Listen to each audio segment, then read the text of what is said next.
All right, so I hope we can start now. Thank you very much and welcome to this HLPF side event, which is co-organized by UNEP, the United Nations Environmental Program, and IGES, the Institute for Global Environmental Strategies. We are very much pleased to start this session titled Asia Pacific Regional Review of Knowledge and Experiences on Environmental Dimension of VNRs.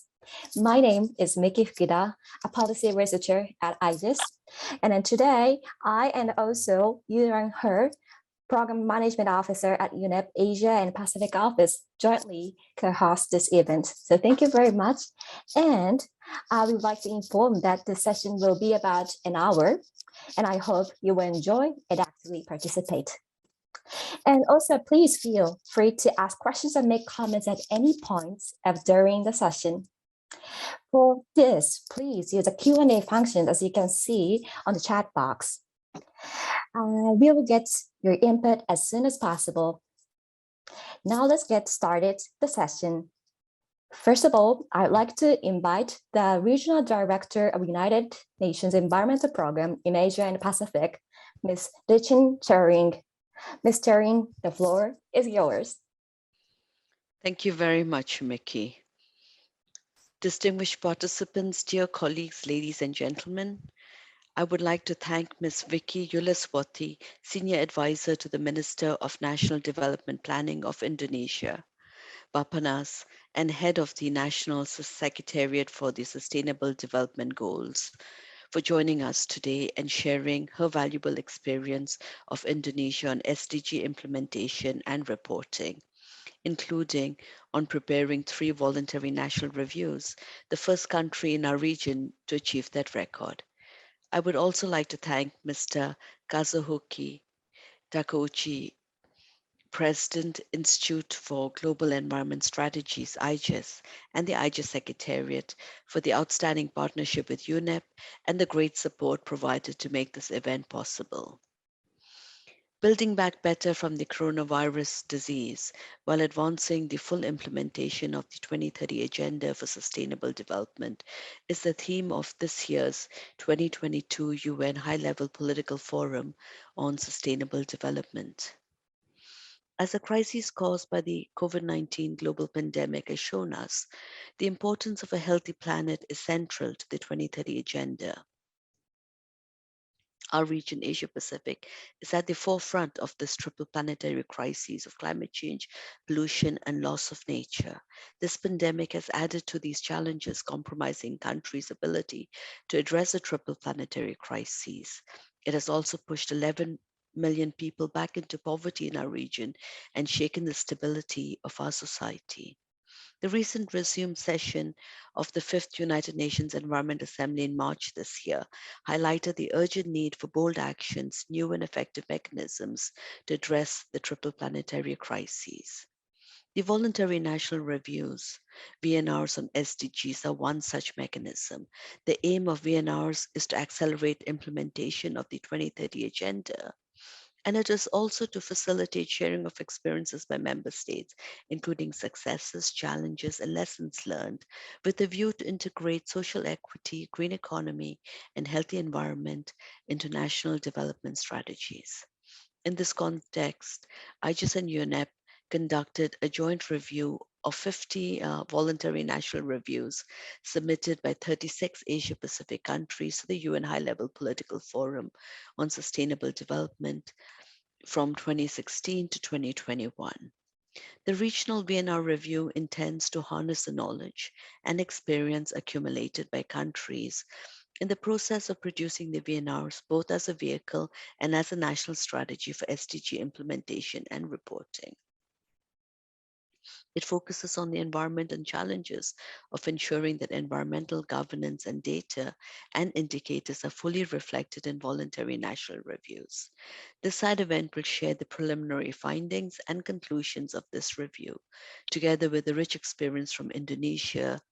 I hope the event will be an inspirational exchange and discussion in 8 countries in preparing VNRs with strong environmental dimensions.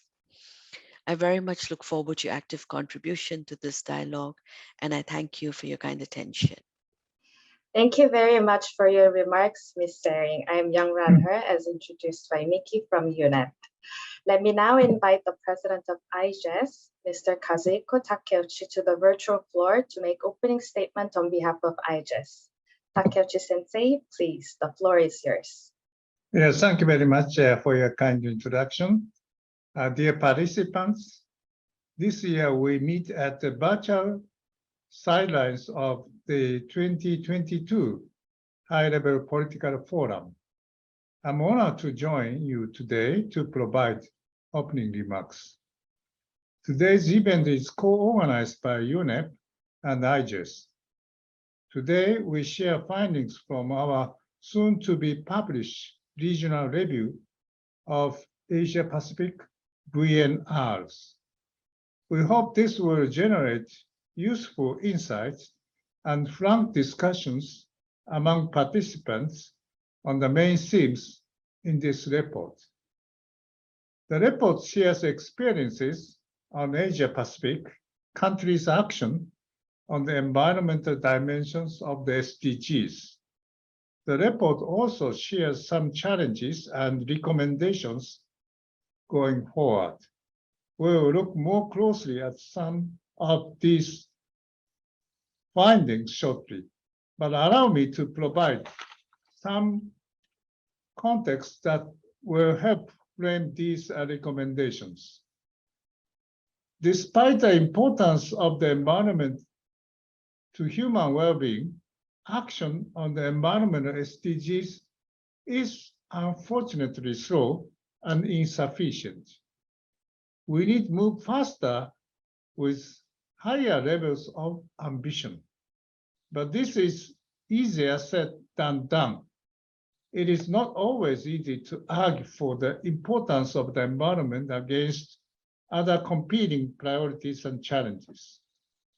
This is even true when those priorities and challenges are closely related to environment and natural resources, such as the COVID pandemic or the ongoing war in Ukraine. One way to reconcile tensions between issues are integrated approaches. In a world where there are so many interlinkages, integrated approaches are increasingly important.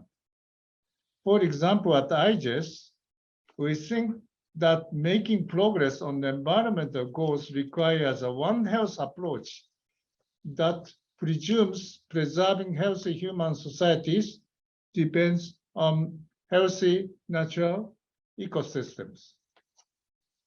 A second example of an integrated approach that can also promote these healthy societies and ecosystems is CES, or circulating and ecological spheres. We are promoting CES as an integrated approach that calls for decentralized resources management and decision-making, optimizing resources flows between urban and rural areas, and building communities in harmony with nature. Integrated approaches are not only important within, but also beyond borders. This is true because optimizing resources flows is also becoming more crucial internationally. Nowadays, we observe the limitations of global supply chains. For a resilient future, we need to strive for shorter and more equitable supply chains that support local economies where possible. Ultimately, we will have to do away with outsourced pollution to countries that do not have social and environmental regulations in place. Countries that outsource environmental burden to support high consumption lifestyles at home should find ways to account for their lifestyle footprints, as well as those placed beyond their national boundaries. It is not accurate natural resources accounting, but a moral imperative. Lastly, projections show that we are on track to achieve the SDGs by 2065, or 35 years later than agreed. To avoid the potential disruptive effect, we need to ramp up ambitions between now and 2030. This will mean for developed countries to strive for absolute reduction in their consumption so that others can catch up. Here we'll need to identify synergies and trade-offs so we know which choices are acceptable and which are not.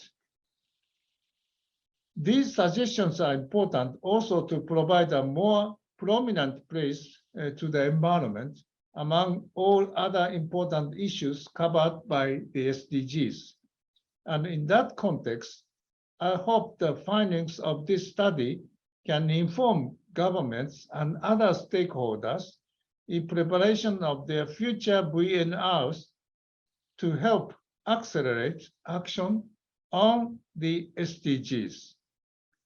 Finally, let me once again thank UNEP, Dechen, for inviting us to join here today. I wish you all an interesting session. Thank you very much. Thank you very much, Takeuchi-sensei, for that remark. Now let's move on to the presentations. Here, I'm very happy to welcome my colleague at IGES, Simon Huisberg-Olsen, who will share a brief overview of the key findings of this report and project. Simon has been working at IGES as a senior researcher for a long time, actually, and his interest covers a lot of things like environmental governance and SDGs. Simon, floor is yours. Great. Thank you, Miki-san, and good morning and good afternoon, good evening to everybody. I'm joining you from my home country in Denmark at the moment, so it's an early afternoon here. Maybe I'm the only one who is joining at a convenient time. How fortunate for me. So I'm very happy to be here today, and I will try to share just a few of the findings of this research project that we have been undertaking over the last almost a year or so, together with UNEP, where we reviewed all the VNRs that the countries in the Asia-Pacific region created in the period 2016, which was the first reporting year of the Voluntary National Reviews, and 2021 last year. And so those were 50 VNRs, and I have a set of slides, I believe. If someone could help, one of my colleagues could help me share that slide deck, then I'll just go through some of the findings. Okay, great. So next slide, please. Right, this is just the outline. I'll share a few. I'll share about the questions that were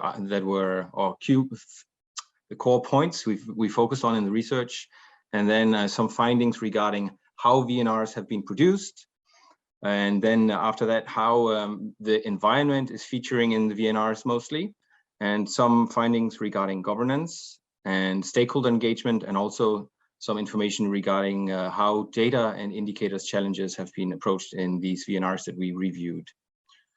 So please continue with the next slide. Okay, so let me try to give a little bit of context first.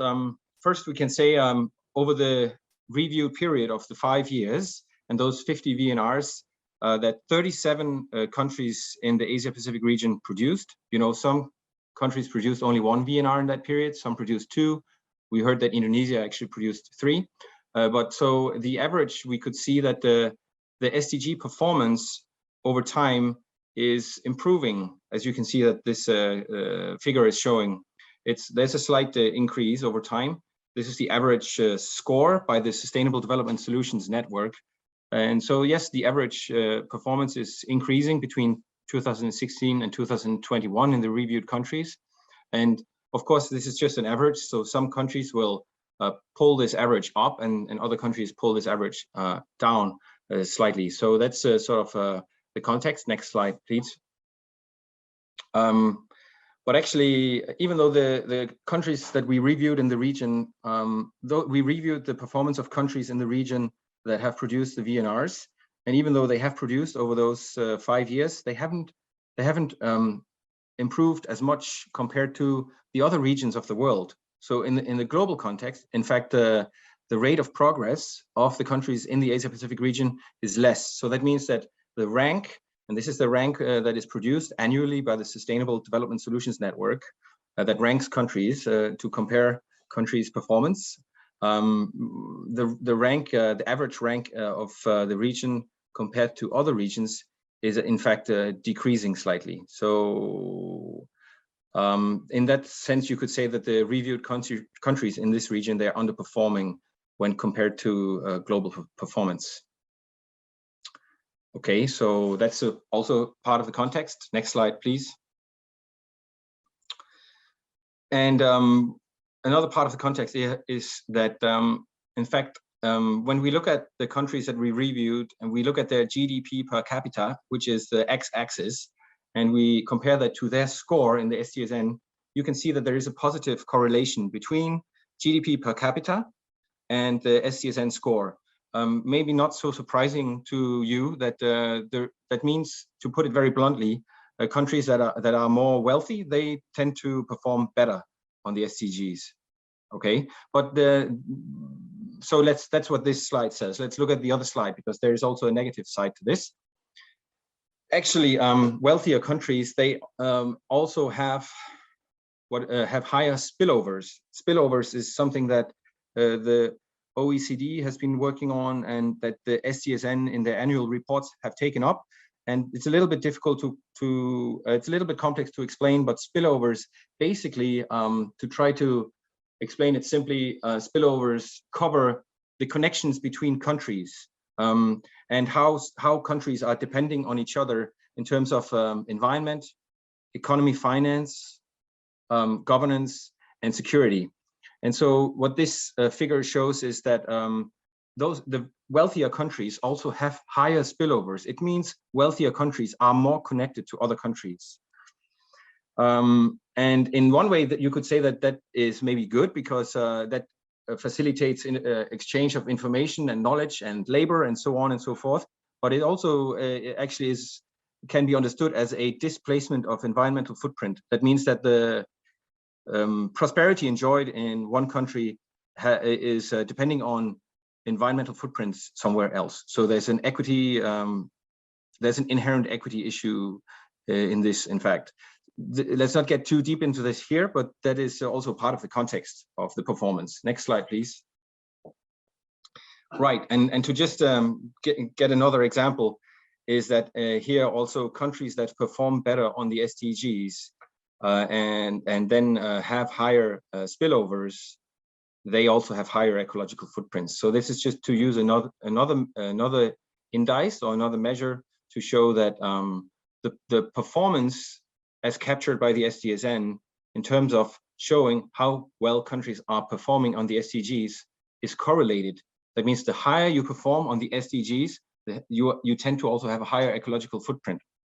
So, but you can also see this is just, there's the average trend line, but there are some countries that have way higher ecological footprints expressed in global hectares, those 3 dots. But there are also some countries that perform quite well, but have quite much lower ecological footprints. So what we didn't do in this study, but what might be interesting to look at, is to see, so those countries that perform very well, but still have a relatively lower environmental footprint, ecological footprint, sorry, what is it that they are doing and what can we learn from them?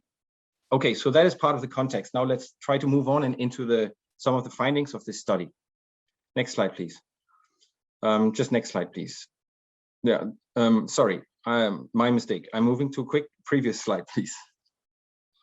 Right, so these are the focus areas of the study. So the VNR process, the environmental context and challenges, data and indicators we looked at. We looked at institutional arrangements, and we looked at financing and governance and other issues. Thanks. Okay, so this slide shows the frequency of the voluntary national reviews in the Asia-Pacific region. You could see until 2021, 12% of countries in the region had not produced a VNR yet. more than half of countries, 56%, had produced one, and almost 1/3 of the countries had produced 2 VNRs, and then only 1 country had produced 3. And the right side of the slide just shows the sort of expression over the years that we reviewed, that some years had more active participation from this region than others. So there is a slight, we could observe a slight increase over time. I think that's good news to say. And also the involvement of countries in this region is slightly above average compared to other regions. We also found that countries subsequent, that means countries second or now third, but countries second, third VNRs tended to be longer and engage more broadly with the matter of the SDGs, and including the environment. So, so we found that the VNRs are indeed an important exercise for countries to try to tackle the interlinked challenges within the SDGs, and that cannot be done just through one VNR, but it's an exercise that deepens over time. Next slide, please. Right, and so here's just showing which sections were most commonly or most frequently included in VNRs. And this is based on guidance provided by UNDESA that the UN has provided sort of suggestions to countries what would be practical sections to include in VNRs. And so that's most VNRs more or less follow that guidance. But you can see here that some sections were more frequently represented than others, and some sections or chapters that were not so often included, involve sections that discuss integration between economic, social, and environmental issues, and statistics and data, and also governance. That means institutional mechanisms. For example, let's see, integration was we found it only in 6 VNRs, right? So that's quite far down the rank of frequency. And statistical and data was found 19 times, so that's good, but there could be more, I think. And institutional mechanisms also was not discussed very often at all. Although, I mean, this is as names, as titles of sections, and it doesn't say that these VNRs did not at all contain any content regarding this type of content. But so that's what we found. Next slide, please. So yeah, so how much is the environment then featured in the VNRs? And the snapshot here just shows that 2/3 of the reviewed VNRs had dedicated sections discussing the environment dimension of the SDGs, and then 1/3 of VNRs did not have it. And we also did a keyword search where we searched a number of terms to that encompass, the environment, such as, like biodiversity, water, environment, ecology, and so on. So these terms, to see how often these terms were represented in VNRs over the years. And we could actually observe a gradual, steady, although maybe slight, increase of the frequency of such terms denoting focus of environment over the years. So although some of that was maybe interrupted by COVID-19, that sort of stole the center stage, understandably. Next slide, please. Okay, and this slide sort of shows kind of the same. We looked at what percentage of VNR content was environment related. And here, I guess, the frequency of environment terms counted shows limited discussion of environmental issues in most VNRs. In fact, 21 out of the 50 VNRs we reviewed had roughly 1% of environmental terms, or a little bit more than that. So it's safe to say that for the sake of the environment, I think we think that should increase. 1% is really quite modest. But you can also see some trend again that some countries discuss the environment more in their second VNRs than in the first VNRs, although others didn't. Next slide, please. Looking at that from a slightly different angle here, this slide shows sort of the balance of the 3 dimensions of sustainable development in the VNRs. And you can see actually here, you may see the keywords that we used to search. and it shows that the environment is still at the third place in terms of focus. Environmental key terms only mentioned half as often as social terms, roughly. So social issues are predominantly featured in the VNRs, followed by economic focus terms, and then environmental terms. So it's quite much still a social agenda, you could say. But we also found, for example, terms that associate with UNFCCC, climate change and Paris Agreement, increasingly are mentioned over time. That's what the figure to the right shows. And I think that's a good thing. There's sort of an interplay between processes that strengthen each other. We could think about what that may mean for other multilateral environmental agreements, like a global biodiversity framework or what have you, that could be a multi-benefit interplay there. Next slide, please. Right, so this slide just talks a little bit about governance, or shares some findings on governance. In fact, it's about meta-governance, where based on literature, it is possible to divide sort of meta-governance into three rough categories. One that denotes command and control, more sort of a government centralized approach, and that's the column in the table to the left. And then there's another form of meta-governance, if you will, that's more sort of dominated by market and voluntary approaches, and that's the column in the middle. And then there's a column on the right-hand side that's sort of it's a network type of meta-governance, and we have terms that characterize these approaches to governing. So it's an approach to governing. It's not governing itself, but it's an approach. And you can just take a look at the text and see what's the relationship to these different approaches to governing and how they balance. And what we found here is that across the 50 VNRs that we reviewed, the voluntary, the market approach to governing is the most predominant one, followed by network information based, and actually then the government sort of binding approaches to governing is in third place. And there were a few exceptions, but that's overall the trend. And that's also, we have done some other, we've compared this with the situation in Europe and other places, and that is indeed the overall picture that characterizes environmental governance being very focused on what the market can do, and that's maybe good. And I think there's several strengths to that. I shouldn't say I think, but I just said it. But the question is, are market-oriented approaches on their own sufficient to improve, especially in environmental issues, when sometimes making sure that you improve the environment may mean that you have to forego profits. So we might need more regulatory approaches to supplement otherwise very flexible market-oriented approaches. Thank you very much. Next slide, please. Right, so this one here, then we're just moving into the indicators side of the study. And there was a large variation in the indicators reported in the VNRs across the SDGs.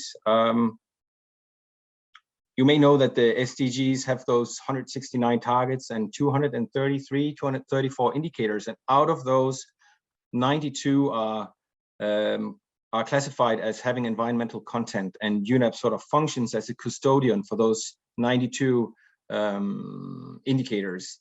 And in fact, when we looked at those across the VNRs, only 29% of those 92 indicators were reported in VNRs in average, and that varied from as little as 3% to, in fact, 100%.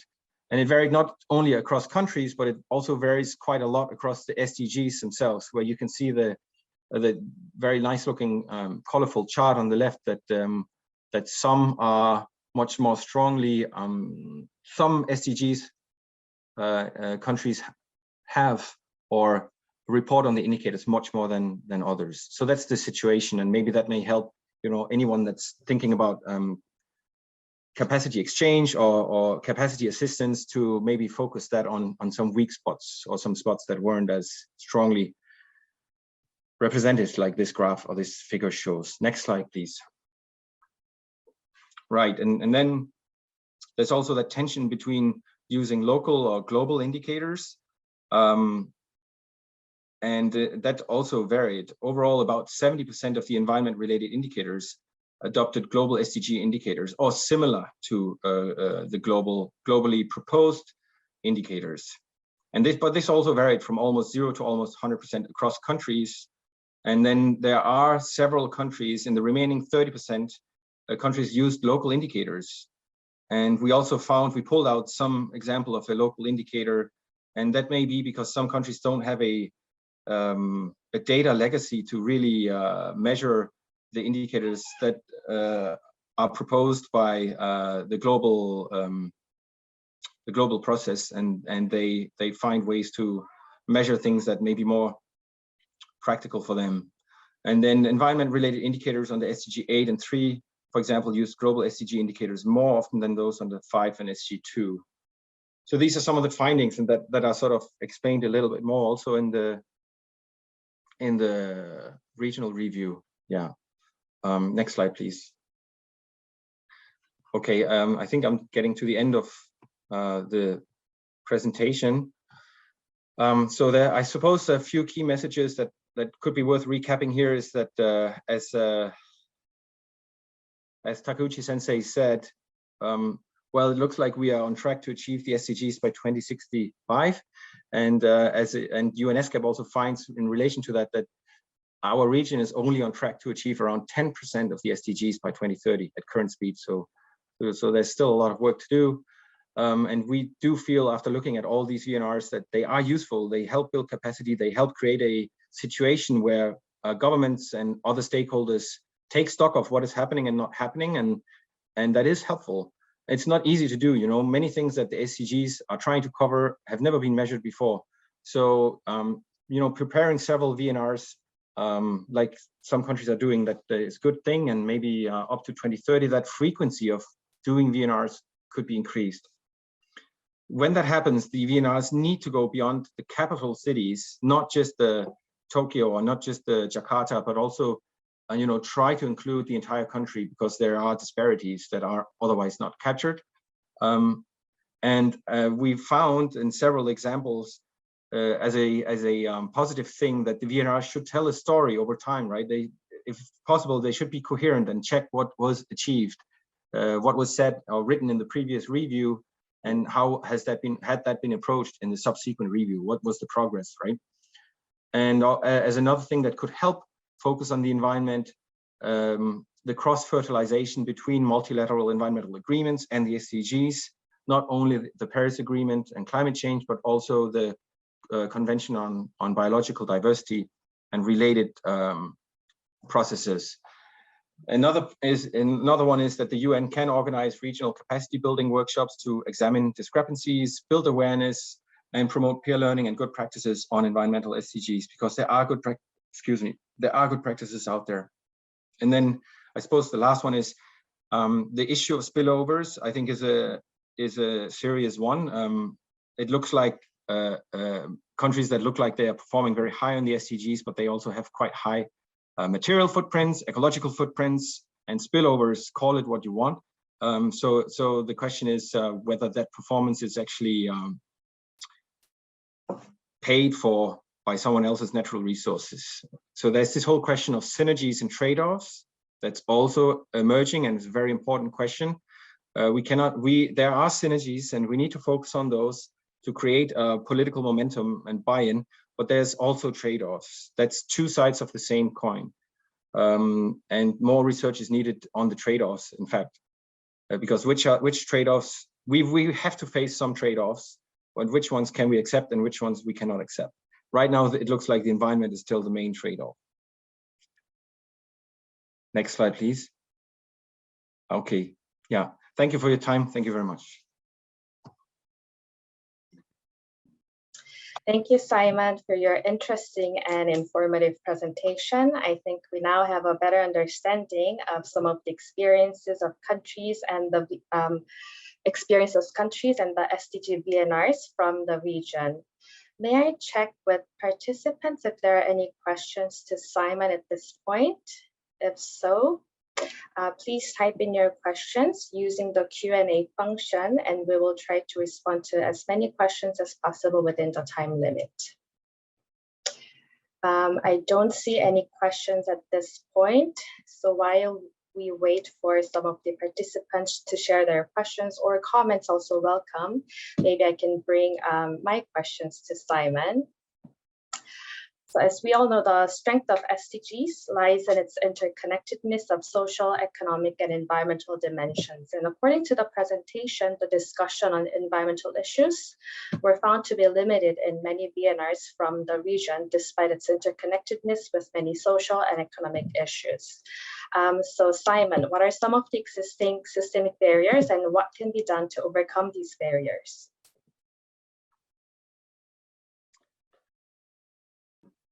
Thank you, Yongran, for your question.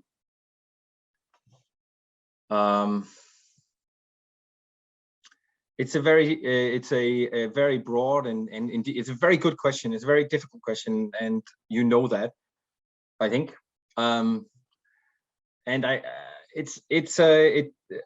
one part of it. I mean, one part of it is, and it has several. The challenge has several nuances, several parts to it. And I think the slides that we had on indicators show that part of the challenge to work on an environment-related SDG targets is that there is no data baseline. So countries don't really even know where they are in many cases. And if you don't know where you really are, then it's quite hard to make a evidence-based argument for any new policy. So if you start with nothing, it's quite hard to get started. And I think that the data and indicator situation is one where that could improve things quite a bit if there's some support or some exchange coming in from some countries that have a legacy, you know, that have measured some of these things for a longer time than others, and that they could help to share what might work practically. Not in you know, I think that's one part of it. But another. Excuse me, sorry, my daughter. Go and ask outside. But another part is also that the legacy. I mean, what came before the SDGs were the Mdgs, and the Mdgs were very much a social development agenda, and admittedly so. And you know, poverty, hunger, and social issues are really important, and we have to realize that many people, if they are still challenged by core issues such as hunger or jobs, then it's quite hard to it's quite hard to focus on environmental issues. So the SDGs, I think, even though they propose an integrated agenda, the main interpretation of it is it's still very much strongly a social development agenda.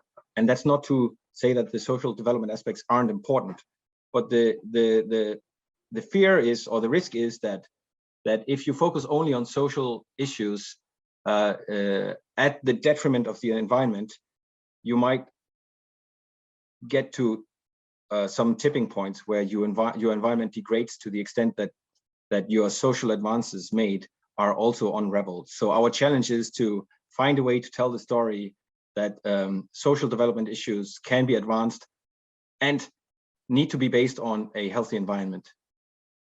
Yeah. That's part of it. Thank you. We have one question from Eric in the chat box. He says, you put a good deal of emphasis on spillovers. How do you think that we could use the VNRs or the SDG process more generally to limit spillovers? Thank you, Eric, for this question. I think that none of the VNRs that we reviewed until 2021 discussed the concept of spillovers. That's kind of an answer to it. I think that for the next 9 years, it would be very welcome and very great to see. It's a very difficult issue to tackle, right? But I think beginning to look at spillovers in those VNRs, I think would be a way to really show the whole picture. And let's ask those organizations that are already working on spillovers and see how this could be discussed as part of the SDG reporting process as well in the future. Yeah. Thank you, Simon. Any other questions from the participants? Please feel free to type your questions in the chat function. If not, please be informed that Simon will be staying throughout this event, and you can he will be ready to answer the questions after our next presentation as well. So now let me introduce the next speaker, Dr. Vivi Yulaswati, Senior Advisor to the Minister of National Development Planning for Social Affairs and Poverty Reduction and Head of the National Secretariat for the Sustainable Development Goals of Indonesia. She will share with us Indonesia's experiences with VNRs and how environmental issues are integrated into the VNRs. Dr. Yulaswati, we're happy to welcome you. The virtual floor is yours. Thank you very much for the opportunity, and also thank you very much for UNEP for providing me an opportunity to be part of the event. As mentioned earlier, Indonesia has successfully managed the formulation of the 3 VNR, which was in 2017, 2019, and 2021. In accordance with the focus on the reporting environment dimension from the UN, the preparation of the VNR 2021 shows the achievement of the SDGs 12 and SDGs 13 amid the challenges caused by the COVID-19 pandemic. We also support the analysis with some research studies and analysis conducted by the government as well as the non-government, enriched by the consultations with many stakeholders, including the major groups and human rights-based organizations. All relevant stakeholders were encouraged to share the good practices of their engagement and contribution in response to the COVID-19, because the theme of the 2021 VNR was for the COVID pandemic resilience. Along the line with the SDGs achievement. So Indonesia's 2021 VNR and its next has presented almost 200 good practices actually from different kind of the stakeholders. Our VNR also accommodates the Voluntary Local Review or VLR conducted by the Municipal Government of Surabaya of East Java as our first VLR. It is expected that this VLR process may encourage other local governments to also report their SDGs achievement.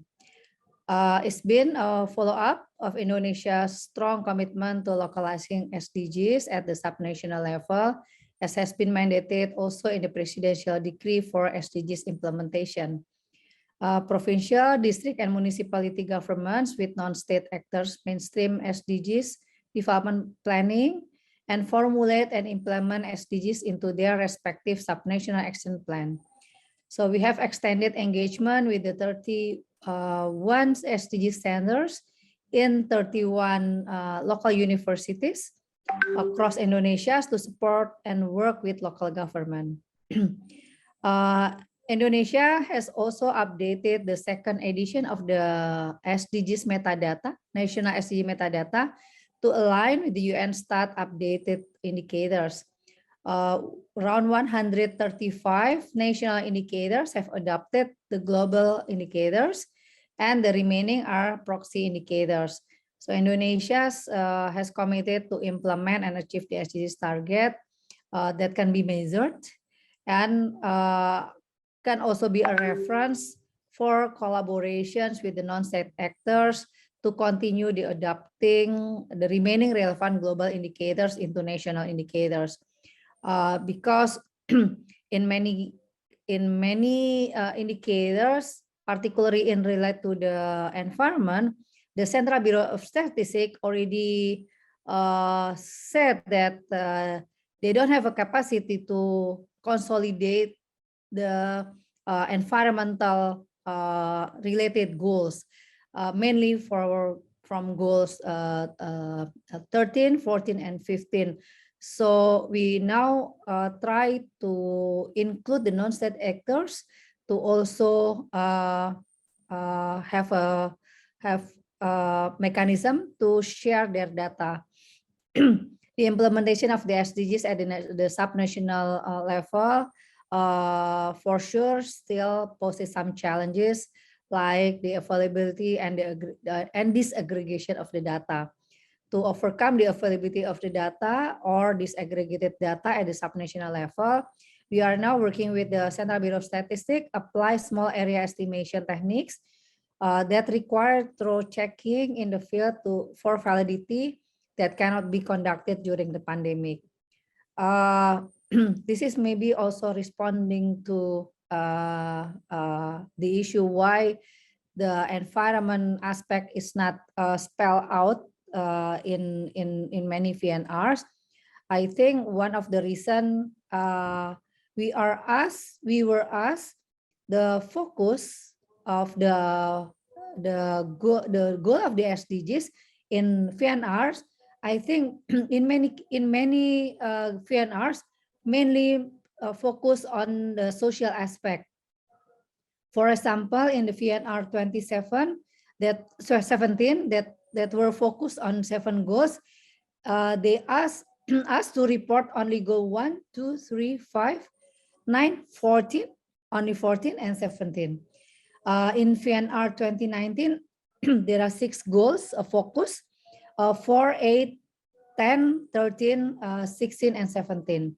And latest VNR 2021, the focus goal of the environment pillars are only goals 12, the responsible consumption and production, and also the goal 13 on the climate change.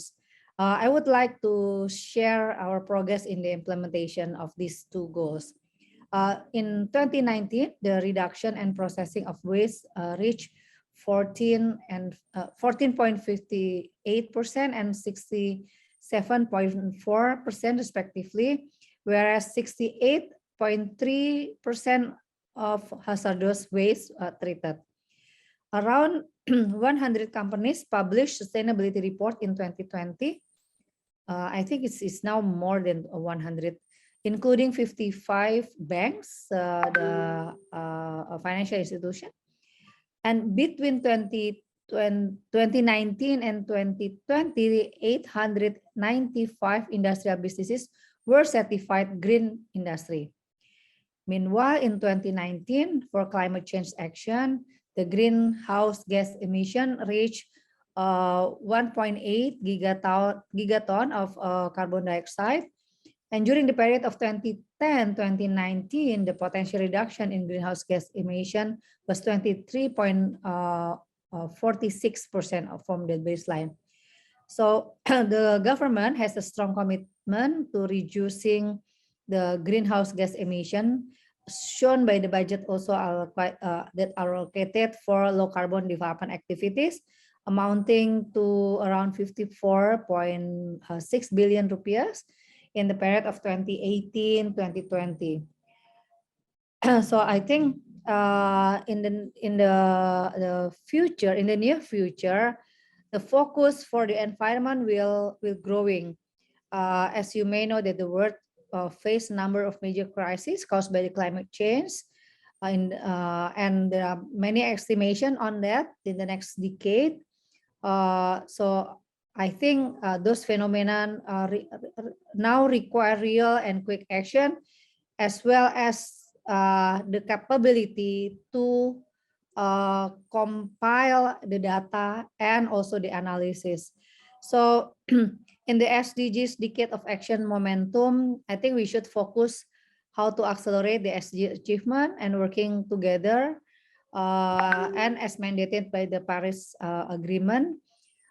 We actually has already formulated a long-term development strategy for low greenhouse gas emission that defines pathway for achieving the low emission development until 2050 and guides the implementation of development of the NDC. This long-term strategy proposes innovative pathway for the common goals of taking ambitious action to address climate change challenges, not only through greenhouse gas emission reduction toward net zero emission, but also through the element of climate resilience pathway along the commitment of the NDC. So we believe successful mitigation action will reduce also the adaptation cost and allow us to better deal with loss and damage associated with the climate change impact. So I think the long-term strategy plays a central role in aligning the climate goals and targets with national, subnational, and international development objectives, including the SDGs, engaging non-state actors, enhancing opportunity for innovation, and enabling communities to earn the benefit of early action, as well as now, little by little, we need to improve the data in relate to the environment.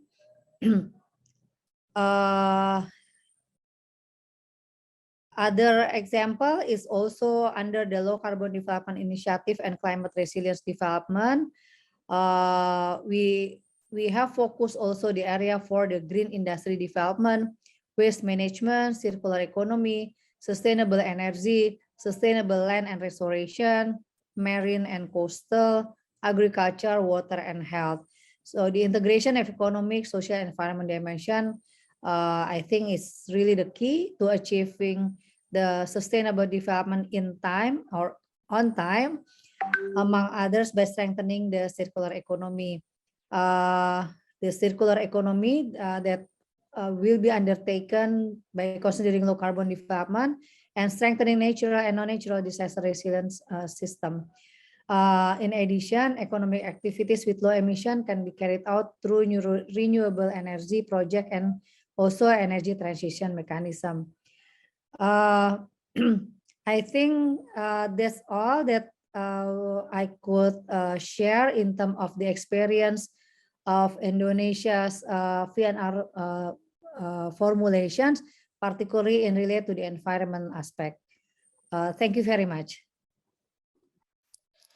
Terima kasih banyak, Ibu Bibi. So it was very much interesting, and we learned a lot about the situation in Indonesia. Thank you very much. And actually, when I see the Q&A box, I found one question, but already my colleague Simon has answered. But I see that it could be applied to also Ibu Bibi, because he also highlighted the importance of the regional engagement through the SDGs process. So let me read aloud the question so that you kindly provide the answer to the questioner that we appreciate it. So let me read aloud. So from the review of these VNRs from the region, what key areas of capacity building to strengthen future VNRs were identified? Here's a question, and if you can provide any insights from your perspective, appreciate it. Thank you for the question. I think it's a follow-up from Simon already mentioned about that the VNR should not be capital focused, but also capturing what happened in other local region. Yeah, I think it should be based or built on the strong commitment from the very beginning. So in Indonesia case, based on the presidential decree, we already try to engage the local government as early as possible by the implementations of the National Action Plan and also the regional action plan at the provincial level. So by doing that, we communicate as well as building a capacity, learning each other, how to develop a good data along the line with the metadata that almost every years are improved or having a new or revised. Yeah. And also, we need also have a strong commitment to localize the SDGs at the subnational level. It means that bring the global principles to meet with the local values. Indonesia is not only one point, one local. There are hundreds, around 514 districts. Which may come up with different issues and different challenges. So localizing SDGs is really a key to come up with different ideas, innovations, best practices, and also learning loop for all of us, in order not starting from the scratch. So now on our dashboard or our website, we try to build a repository on the best practices of the good practices of the SDG implementation in many subnational levels. And on the report side, we encourage the local government to start preparing the voluntary local reviews, like I already mentioned earlier. Various local level activities are also reported actually in the VNR, in the national level, because we also invite the local governments, the community organization, philanthropy, business actors, and also the community to share their best practices. For 2021, we collect almost 200 best practices online because it's during the pandemic. Thank you. Thank you very much for your insightful answer.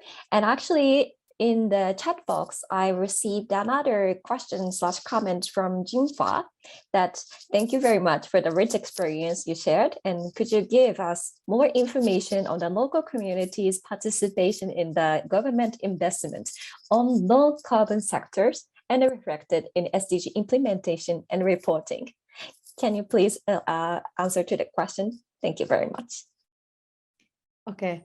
Yeah, thank you very much for the question. That's actually providing an opportunity as well as challenges for us. As I mentioned, the best practices, particularly in relate to the environment, in many local communities, we are at the learning loops. Yeah. For example, in the circular economy, how to recycle, to reuse, to recycle, and so on, which bring innovations and also some technology. In fact, in many locales don't have yet their capacity. So not only bringing the ideas, but also how to make it happen. It's really need to bring all of the stakeholders. We call it like brokeraging between the startup, the communities, and also the local government. In fact, in many cases, many of them are usually they already have their own agenda. The businesses, the universities, for example, the local governments, as well as even the sectors, because the sectors also implement their program at the local level. So the coordination at the local level is really important. How to converse the regional action plan, actually tweaking the priority of the sectors toward or along the line with the goals of the SDGs. I would say that in many regional action plan currently don't have yet enough good examples of activities that relate to the climate change action. But in the revised National Action Plan we just issued 2021-2024, there are more and more engagement as well as report or the non-state actor that already reported or put their activities in the National Action Plan.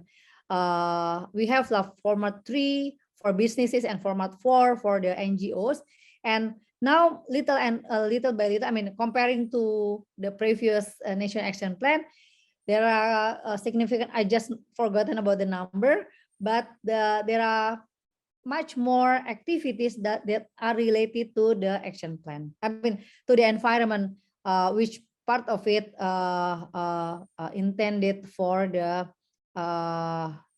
low carbon development, as well as more related in circular economy. Now, if we could already identify the activities little by little, we want to also improve our data collection capability, not only in the sectors like in the Ministry of the Environment and Forest, but also at the provincial level, working together with the NGOs, and there are many trainings that are needed in order to know about the revise of the metadata, the method to measure, and so on. And I think there are many still challenges for us to consolidate environmental data related for goals, environment related data SDGs goal. Thank you very much for your answer with so much details. You highlighted the importance and effectiveness of multi-stakeholder engagement in the process, especially not limited to government, but also the non-governmental stakeholders like business, academia, and also NGOs, and then those relative stakeholders. Thank you very much. And I think that is the good practice of entire Indonesian cases. Thank you very much for sharing that. And at the sake of time, I think we will now kind of going to the final section of our webinar, but all the participants, you are still welcome to ask any questions in the Q&A box so that still the two speakers or two presentators may remain with us so that they can answer in the very end. So now I think if I may, Yang Ron, are you there so that you can kind of reach to my another colleague, Matt, so that he can make some other section. Thank you very much, Yang Ron. Thank you, Nikki. Thank you, everyone. Now the main part of the event is concluded. I would like to ask Matthew Hengespa, Policy Researcher of IJES, to come in and give a few concluding remarks. Matthew, the floor is yours. Thank you so much, Young Ron. It's been a real pleasure to be here today. And as one of the co-authors of the report, it's truly an honor to be here among all the distinguished panelists and discuss some of the reflections and main takeaways from today's session. What we had here was largely a frank discussion, and I think that's very encouraging in a sense, because we all need to stay realistic and also laser focused on the task at hand, which is full-scale implementation of the SDGs. So I'm hoping that these final remarks will be helpful in a way to outline a way forward, both at the regional and country level, for our continued efforts in strengthening delivery of the 2030 Agenda. As we recognize, the challenges before us are great, but occasions such as this provide us room for dialogue and to generate some insights about how we can build momentum for consensus as well as action. So first, let me start with one key point that came out very clearly. And that is, just as socioeconomic variation is wide across the region, as are the SDSN performance scores. They also run a wide gamut. But it's fair to say that the average SDG rank at the regional level is decreasing. And this suggests that there is great room for improvement, of course, and ramping up our ambition. It's also interesting that a finding came out of the report was some of what we know is deceiving, because as wealthier countries tend to have higher ecological spillovers, which again, I think is a real crux of some of the findings of the report, we may need to better refine our metrics to account for these sustainability challenges that might be sight unseen. This also offers us an opportunity to work together more closely with development partners such as those present today, in strengthening our collaboration and refining our metrics and enhancing our data collection. And doing so, this can be a way to ensure that our VNRs that are developed in the region are more fit for purpose. But in order to do this, this tension needs to be better understood about how to strike a balance between both global and local indicators. So in that sense, it was very encouraging to hear Dr. Vivi speak on Indonesia's aim to better align VNR voluntary national reviews with their local voluntary reviews. And I think this is really a welcome trend that hopefully will be replicated by other countries across the region. Something else that came out was that the time series data that was produced by the report offers kind of a glimpse into the ways countries can start identifying opportunities for more integrated approaches, where synergies can be maximized and, as we say, trade-offs can be limited or minimized. But again, with our frank assessment in today's session, we need to understand that not only synergies need to be better accounted for, trade-offs maybe sometimes are inevitable. And we need to somehow center the environment to limit the impacts of these kinds of compromises. Something that came to mind in that sense was often we talk about this notion of social floor, and maybe we can start thinking in a more consensus-oriented way about what an environmental floor might look like. How can we start envisaging that? And this relates to this, of course, the concept of safe operating spaces. But largely, we know the environmental issues are largely peripheral in our current VNRs, and they must be brought to the forefront, these issues, in order to reconcile the differences. Again, it's promising to see that climate and other multilateral environmental agreements are gaining traction in VNRs, and this is a real welcome development. A second and third point relates to this focus on meta-governance, which again, I think is key to understanding some of the findings from the VNRs. How can we use this concept of meta-governance as a better way to analyze and understand approaches to environmental governance? We find that a reliance on the markets alone may not be sufficient in itself to meet the multiple planetary crises we currently face. And how can other types of government approaches be used to guide markets towards better accounting for global public goods, such as a safe climate and healthy ecosystems? I guess my final point relates to what was rightly raised by Dr. Vivi on integrated actions.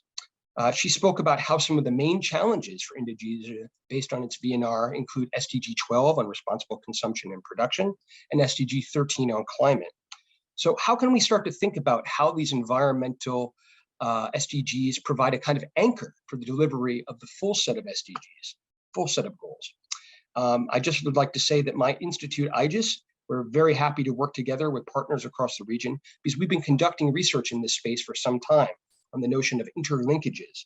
And our continued aim is to help countries recognize ways to enhance their longer-term sustainability strategies by focusing on those interlinkages. And hopefully, one of the takeaways for me is this can be further replicated at the regional level in line with what Dr. Vivi spoke about, both with countries and multiple stakeholders being involved. This, of course, relates to the focus on participation and cooperation. And I think our event today really provided a great step forward in that direction. So in closing, I was most inspired. Thank you so much, everyone, for the wealth of experience that we shared and the dynamism of all the speakers. It really, in a way, instills me with hope that with the right partnerships, our dedication and our vision, we can find opportunities to really make the SDGs a guiding force for our decisions in the here and now, without gazing too far ahead across the extended horizon. So I thank you all very much for your attention, and over to you, Fukura-san. Thank you. All right, well received, Matt. Thank you very much for your wonderful concluding remarks. So now the entire program is likely over, and I would like to thank all of you joining for this event tonight. And as far as I see in the Q&A, we don't really have the extra question.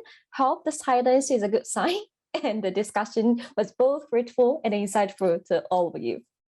So let me just conclude this session today. So before completely close the session, I'd like to ask that kind of favor to you, audience, please. So this session concludes, will be presented with a survey in Zoom, so that your feedback is very much important for us to make the better future Zoom webinar or related to webinars. So your suggestions or any comments will be highly appreciated. And also finally, regarding the video of this session, and the video will be on the event webpage within a few days. So please do share the webpage with anyone who maybe find it interesting. So thank you very much, and I really hope to see you again soon. And a good night from Japan and greetings to wherever you are. Hope you have a great rest of your day. Bye-bye.